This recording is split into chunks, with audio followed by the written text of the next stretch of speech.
have to tell me the secret, what exactly the strategy was. અગર તમને French શીખવું હોય તો આઈ ફીલ કે લર્ન ફ્રેન્ચ વિથ એંક્સ ઇઝ બેસ્ટ છે બિકોઝ ટ્રેનર્સ બહુ જ સારા છે એન્ડ જે પણ રિક્વાયર્ડ છે તમને ક્રેક કરવા માટે એ બધું જ અહીંયા અવેલેબલ છે. It literally felt like something big has been done. Because it's not easy for many people who have literally invested their time in TEF. Giving up on other aspects of life. I literally felt I had no life for like a big chunk of time. They're just asking your opinion on a topic, so just say whatever comes to your mind instead of trying to fit everything in a fixed template. I got 9 out of 20 and we need 10 out of 20 or more.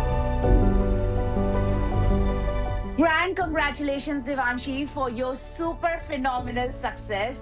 It's not easy to move from TEF to TCF and from CLB5 to CLB7. Because you've nailed it, we are truly happy, thrilled, excited. How do you feel today? I feel super excited and very much relieved.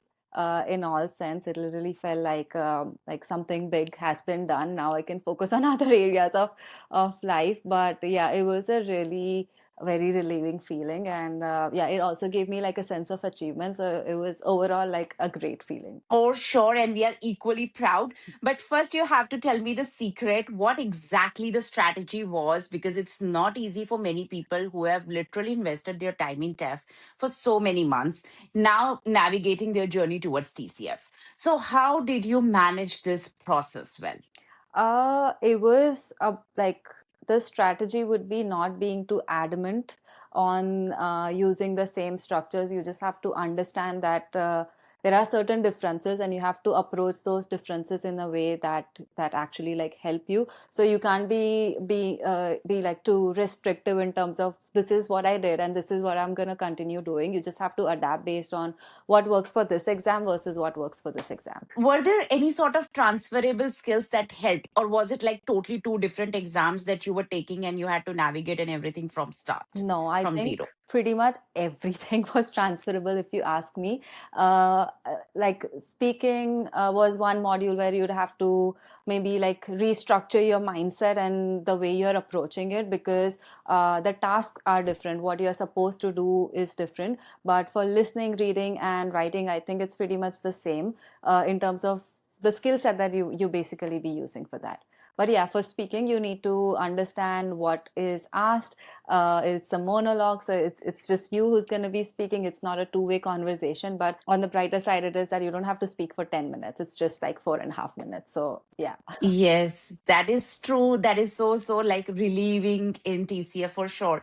But there are times, Devanshi, when I get this a lot. You must have had this sort of a thing as well.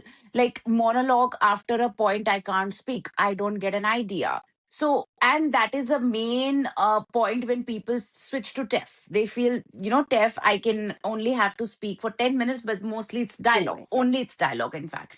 So, were you not scared about monologue? And if you were, what helped you to overcome that challenge for monologue, please? Yeah. I'm not gonna be lying. It was intimidating at first because you're constantly looking at the timer and you're like, okay, I need to still go on, and I don't have ideas. So it was intimidating and fearful. But I had to understand the part that even for TEF, when I used to start the task 2, I had to cover like 2 to 3 minutes with like my own script and introduction to the topic and then start convincing. So I just had to rewire myself saying that I had already done this just in a little different context. Now I just have to present my ideas. So the part about what ideas I want to speak is something I had to work really hard on. But once you get like a set of ideas that you basically can pick and choose or like mold with regards to each topic, I don't think it's so difficult. And then letting go of the rigidity and being fluid and like actually understanding that they're just asking your opinion on a topic, so just say whatever comes to your mind instead of trying to fit everything in a fixed template that we all have. Like I had my template as well, which I used to resort in case nothing comes to my mind, but otherwise I used to keep it very fluid. And what really worked out for me was I used to give a lot of personal examples, and those were real examples. So even when I talk to other people right now, they ask me that how did you like memorize so many examples, and I tell them the whole thing was I didn't memorize the example. I pulled up Mm. example from my real life. So for me, it was 1 minute is covered. I already have this thing going on in my life, so I can just relate. And I spoke, and that I think also looked real. So yeah, that I think worked Understood. for me. Which is definitely an excellent strategy that you did not try and memorize everything. But did you have a point that you were doing something which you felt it was working for you, but actually it was not working?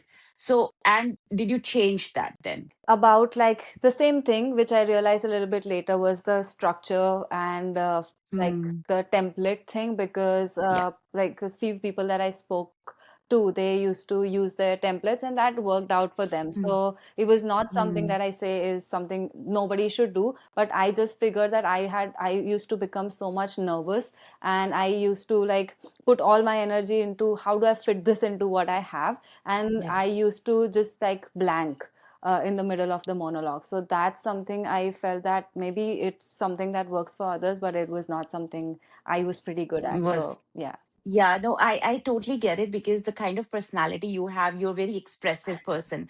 So you wouldn't be anyway running out of ideas, I feel. So for you, this was better that just use your own examples and get over with it instead of like memorizing yeah. everything.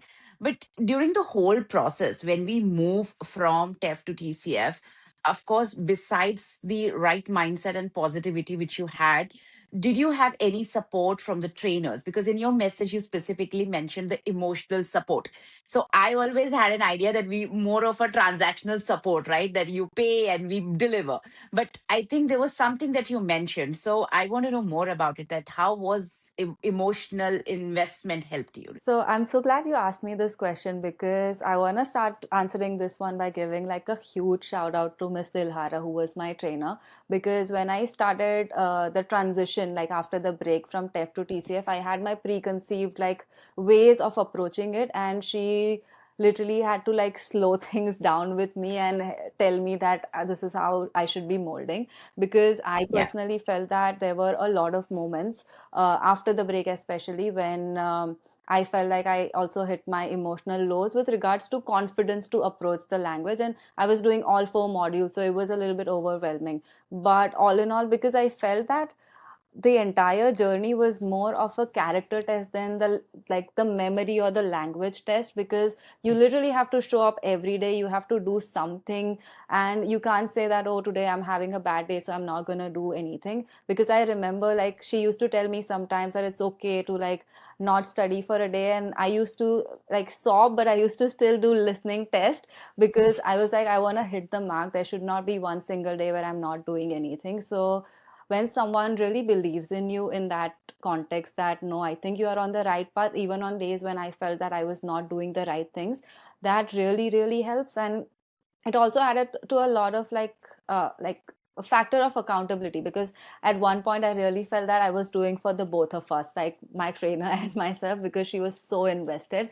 And yeah, overall, even on the days when I did not like was as active on WhatsApp with her, she used to text me that, hey, are you doing okay? You haven't like Wow. texted me in 2 days. So I think when someone's like really invested in you in all ways, that really really helps. I totally am proud of that because it's not just about making you teach what you have come for, but as you said, it is more about the mindset. It's more about the investment that we have to do because it's very daunting journey. Yeah, It's not easy, yeah.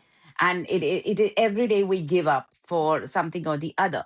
Now coming to the point that when we were moving from TEF to TCF, of course you were all instilled with confidence and you had positivity, but you took a break. So when you resumed from the break, were you okay with the fact that you still remember the things or you forgot? I will be honest, I forgot. There were like even the basics for that matter, especially. I mean, you sometimes remember the rules, but not the words. So many like verb conjugations, even for simple present tense, I forgot. So I had to take a week or two just to like revise all my grammar and go through the notes. The good thing that I did was then I just started the classes right after. So even for like the first couple of classes, I don't think I performed as much, but I figured that you only start to like get into the flow of the language by getting into the flow of language. It's you cannot like get your grammar basics clear, and unless I start speaking, hope that some magic is going to happen. So yeah, the first couple of classes, they're not going to be the great, but that's only how the flow comes in my opinion. Okay, so Devanshi, there are usually times for the from when we switch from one exam to another, we have to learn, and then learn. Yeah. So, what exactly was the real pain point for you? Oh my God, that it I can't take that off from my head, and that was acquired in TEF, and now TCF. This won't work.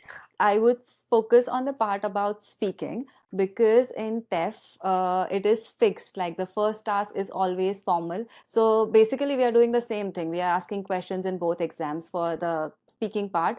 But in the one that I prepared, it was always fixed. So I did not even put in a lot of effort to memorize it. But at one point, you just remember your questions. So whenever I used to practice any informal question answer session for TCF, at least for the first few weeks, I used to always conjugate it incorrectly using the VU structures. So I realized that that was something which wouldn't really work in my favor, because even if I'm using the best questions, I'm messing up with the basic grammar. So one Yeah, tactic that my trainer really suggested and I used was on the paper that I used to get for writing the questions, in like big bold letters, I used to write tu, ton, and like all the basic structures that I yeah, may be yeah, using. So when I'm yeah. looking at the paper to form my question, even if it's an impromptu question that I'm forming, like with regards to the response that she has given me, I know I have to use tu. I cannot use vu. So yeah, honestly, I did ask a couple VU questions, which was like again,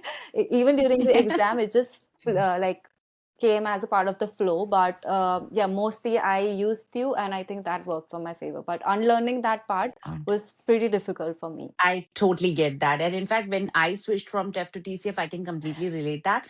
My structures were also mostly Wu Yeah. Waiye. So I was also fumbling a lot, and that was the transitional phase for me as well. Hmm. But Devanshi, here it's super important question that I want to ask, because you have gone through the phase of reevaluation, which is like a big daunting thing. So what would you could you please just describe us the process of Yeah. reevaluation? How does that work in TCF, Yeah. please? So that learners who are watching today, they also know this process exists and what they have to do when they are not satisfied with their Yeah, marks. I can also give a little bit context to the result that I got. So I cleared all three modules, but for the expression écrite, which is the writing module, I got 9 out of 20, and we need 10 out of 20 or more. So I just missed that by 1 point. So for reevaluation, the process was pretty simple in that context. The day I received the result from the center, we had to log into the center's website. So right in that website, there was a button to just download the form. The only thing with this particular center, which was the GB Language Center in North York, that you have to do like a wet signature and fill up the form with your details and scan and send it to them. You have to pay the fees which is required for reevaluation. But yeah, that was pretty much it. And yeah, for the people who like even decide to go up for that, there is always a code on the main result that you get, that you can keep scanning to see if the results have changed. And you also like hear back from the center. But if you are like impatient like I was, this is one way to kind of keep track on that. But the process of reevaluation was pretty like very simple. And then even if you have questions, the center is pretty responsive on emails. And what was the price that you paid I paid, to for the yeah, revaluation? I paid $120 for that. Okay, wonderful. Yeah. And usually, what is the timeline like? How much time you get the result? Usual timeline that they give. They give like the person that I called and asked, he told me 6 to 8 weeks, but I got it in like just a week and a half. So I think they give a bigger timeline because there could be buffers on their end, and there Mm, could be like they are just giving a higher timeline estimation. But I personally feel yeah. like even all the people that I've spoken with, they have always gotten it within 15 days. Understood. And do you get the money back if they accept your evaluation? That means if you get the score revised. Yeah, so that's a really good question, because I couldn't really find a lot of information online when I was looking for it. But they do give you the refund if they increase the score. So they give the 50% refund. So I got $60 back for the Which money. is Yeah. wonderful, because then it makes sense, because at the end we got the ideally it should be full refund according to Yeah, me. I agree. Sorry I to say agree. that way, because it's just not our fault, right? Yeah. You revised it, and ideally I got my score revised, or I had to file the revaluation because you did Yeah, not give me the right marks pretty in much. Yeah. right in first place. So I'm sorry to be sounding like greedy, but I prefer, obviously, not I prefer, but yeah, I could have asked for the full refund, but of course it's their Yeah. process, so we can't challenge that. But Devanshi, when we got the revised result, so did you get the full proper mark sheet as well on the very same day, or you had to ask the center for the revised? Because I remember this conversation. Maybe you can tell this also to the Yeah, for audience. sure. So, because as I said, I was a pretty impatient person for my result. So I used to check every single day, like 2 to 3 times, just scanning on that QR code that you get on your first initial result. I think I checked it early in the morning around 5, 6. There was no update. And then around 10, when I checked, I figured that, oh, my score has increased now. I think the center would have given it to me by the end of the day or the next day. But I just wanted like a formal confirmation that what I see on the website is exactly what is there in my PDF, so I can like sink in with the feeling that I have cleared it. So I reached out to the center and I attached the screenshot that I had, that I can see it on this platform that my score has increased. So can you look into it? And even the person who was saying told me that when they immediately checked, it had not been updated. So I even emailed the French Education Institute in France. Center, Yeah, yeah. and then I Yeah. just copied my particular center that this is the scenario. And then I think immediately within an hour, my center only gave me the updated PDF. So that's when I had like the sigh of relief. Yes, for sure. For us as well. Yeah. Because I'll tell you, that day was a golden day in our history, because that day we got another four more students cleared. And you were the fifth one. So we were also like, because I didn't want to jinx it. Yeah. So though we said congrats and all, but until we get the final copy of the result, I didn't want to post it as a Yeah. success story, because I was like, no, no, no. What if there is 1% of not happening Yeah. scene? Let's wait until Because it's you final. had filed the exam as well, and you had an exam right in 2 days, I right? think it was 4 days later. Exactly. So Devanshi's mindset was, shall I study? Yeah. Shall I I not study? remember Do asking I you that. study? I not study. In that 1 hour, I think I was so overwhelmed with so many emotions that I was happy that it got increased, but there's no formal confirmation as well. So I remember even asking you the question that, ma'am, should I continue studying or should I stop? But yeah, I think at least they gave it within an hour, so it was not as bad. Yeah, otherwise one day would have been like for both of us, and for me also. For, of course, besides the study part and the emotional stress that we both were going through, and Dilhara was also texting me, "Ma'am, what do you think we should be doing? Yeah. What do you think I should be doing?" And then we were like, "Shall we post the story? No, we should wait. Shall Yeah. we post the story? Shall we call it as a five success story, or we should Yeah. wait?" So yeah, that was 1 hour of full messaging and chatting and all going on. Was too much of fun for sure. Yeah. But thank you, Dilhara, for explaining this process very well, because I know many have a question that how the revaluation work. But do you suggest that that means if they really send the revised score like that, if I get A2, if I get B1, shall I be like going for the revaluation in any case then? Personally, I would not recommend that. The reason being that I personally feel when you're closer to that benchmark of just crossing the required level, I think that's when it kind of makes sense to invest $120. Even though it Hmm. may sound as like a little bit less as compared to booking a new exam, but I don't really feel like if you're at A2 or B1, there's a lot of scope Hmm. that it's going to be bumped up by like 4 points or 5 points. And even especially, I Hmm. remember my conversation when I received the result, and Ms. Dilhara called me and I asked her like, what should I do? Should I go for revalve or not? And Hmm. her first question was like, when you wrote in the exam, do you think like, are you confident that you wrote 10 worthy? And my immediate response was Hmm. that I know I wrote 10 worthy or more Hmm. out of 20, Hmm. but I'm pretty sure it's not 9. I have written pretty well. Hmm. So that's when she was like, okay, then I think this is the right time to take the plunge and just go for it. Don't hope too Hmm. much for it because I had my exam coming up. So she didn't want me to invest a lot of my mental capacity into like just pausing my preparation. But I still kept checking, not gonna lie. but I still kept preparing as well every single day. In fact, for the writing module, I like reworked so much on my script that I felt like if I would have given the exam, I would have scored even more than 13 by that point. Oh my God. No, I remember you had sent me tons of the writing samples. And of course, to the Hara. So I totally understand. If you would have rewritten the exam, you would have scored maybe over 13 Yeah, or yeah. 14 for sure. So wonderful. Kudos to you for that part for sure. So, Devanshi, now these days, as you know, many people are jumping into this bandwagon. And of course, for PR, this is the best route, economical and super Yeah. efficient. So, what would you recommend to the beginner lot? And also, please tell me what would be your piece of advice to the ones who are already at A to B1 level? Because I do get such questions a lot, and you have really come a long way.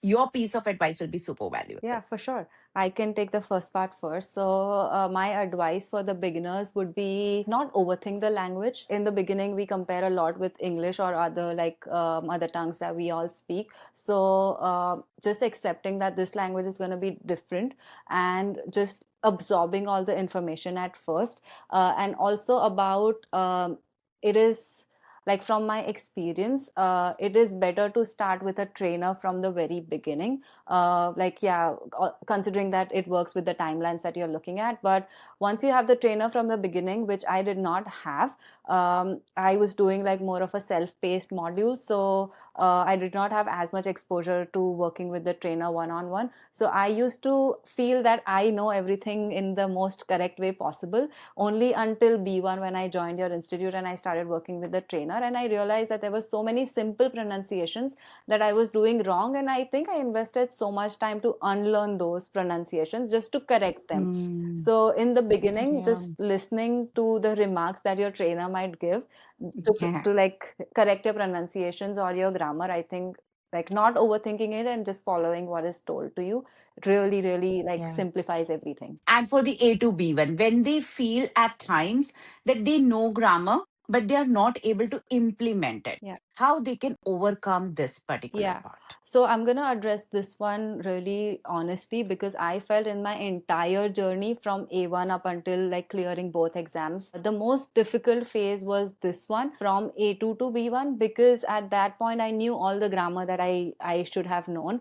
And then the difficult part is I still can't speak. So it really took a toll on my confidence. It took a toll on like really believing that do I even know, or the last few months that I studied, does it, is it even like registered in my brain? So I feel Mm, at that point like constantly practicing, knowing that you're practicing is not going to take you to the best possible ideal result that you're looking at, but you still have to practice, and especially for speaking, because I feel yes. that is the exact point when you should start speaking in a fluent way or like longer scripts. So I remember I used to record myself, and I used to memorize simple scripts like something about my city or about my family and stuff like that, like very basic we used to do like maybe in school in grade 2 or grade 3.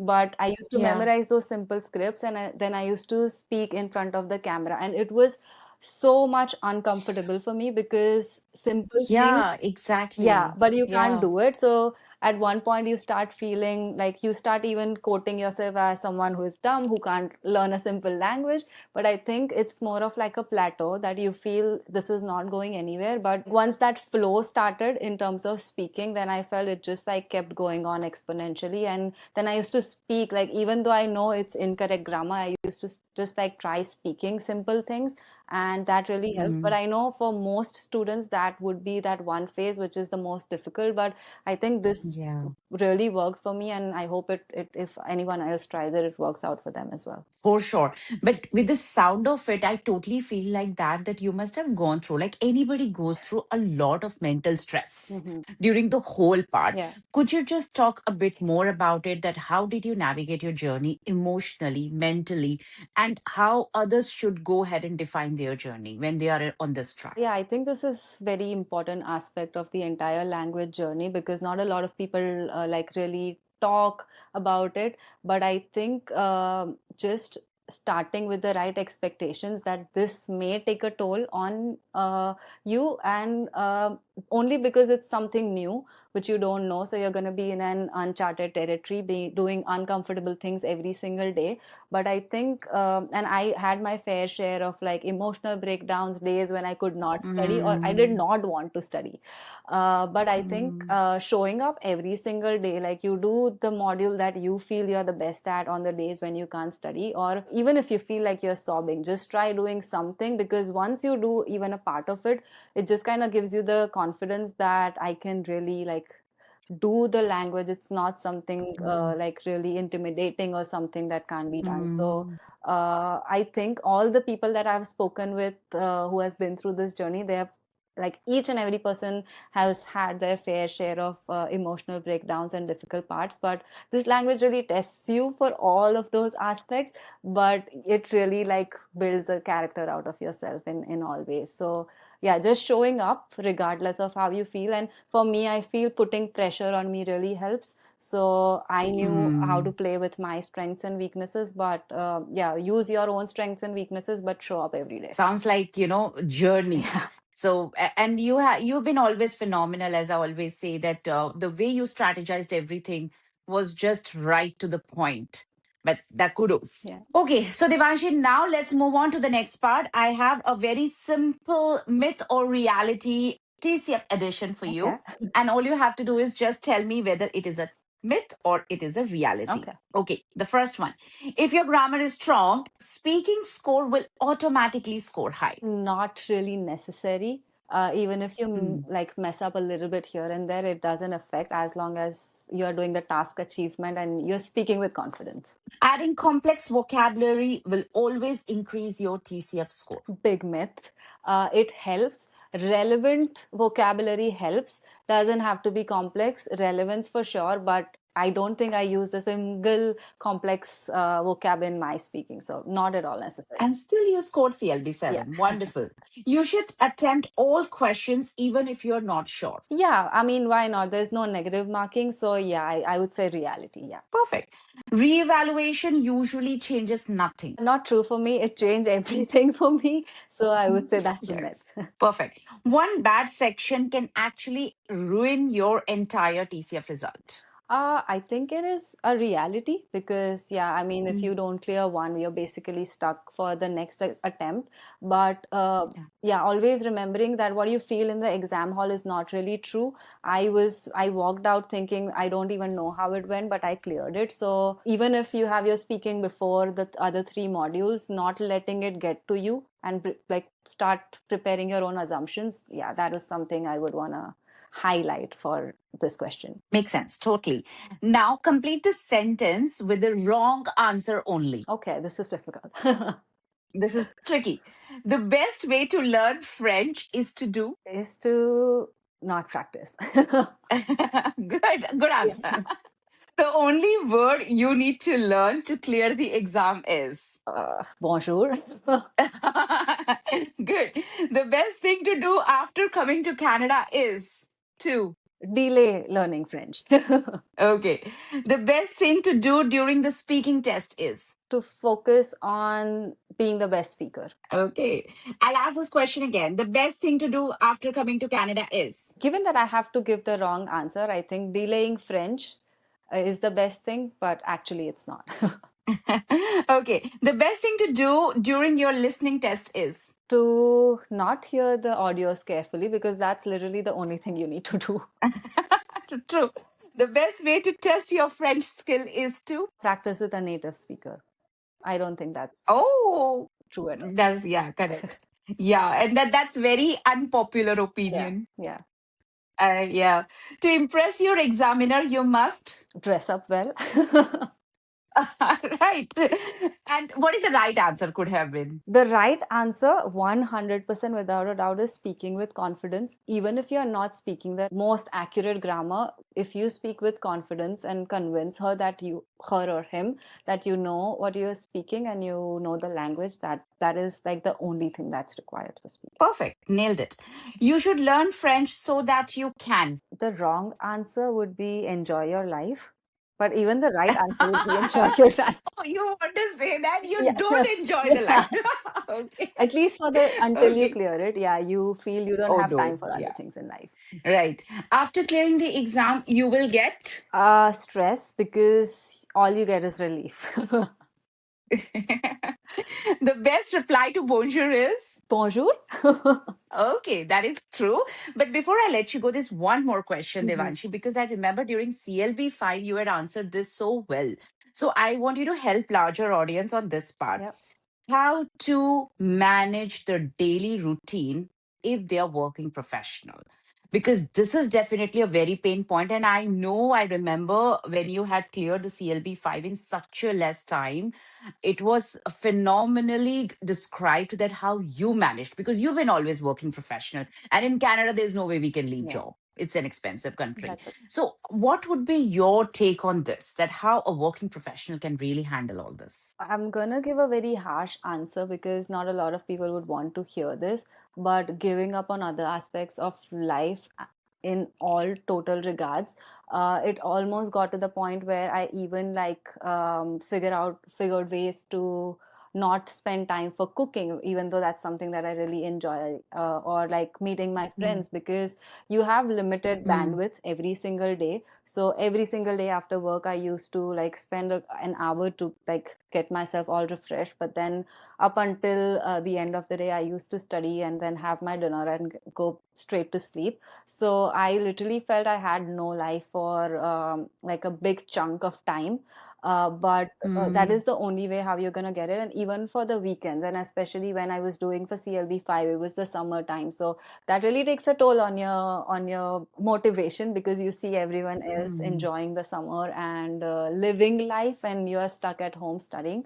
But if you really want to approach it within a timeline to crack the exam, then there's some areas that you would have to compromise, because especially when you're a working professional, that is one part where the time bandwidth cannot be compromised. So you'd have to figure out other ways where you need to like cut down the fun part and Yeah. just give in everything, and especially on the weekends. Like I remember I used to study for Yeah. like 8 to 10 hours, so that was a lot for a Oh weekend. my, for a weekend. Yeah. Yes, for sure. No, that is a great piece of advice. And I totally understand. Once it's done, it's done. Then you can just enjoy summers, winters, and everything in Canada. So that's the best part that you get out of it.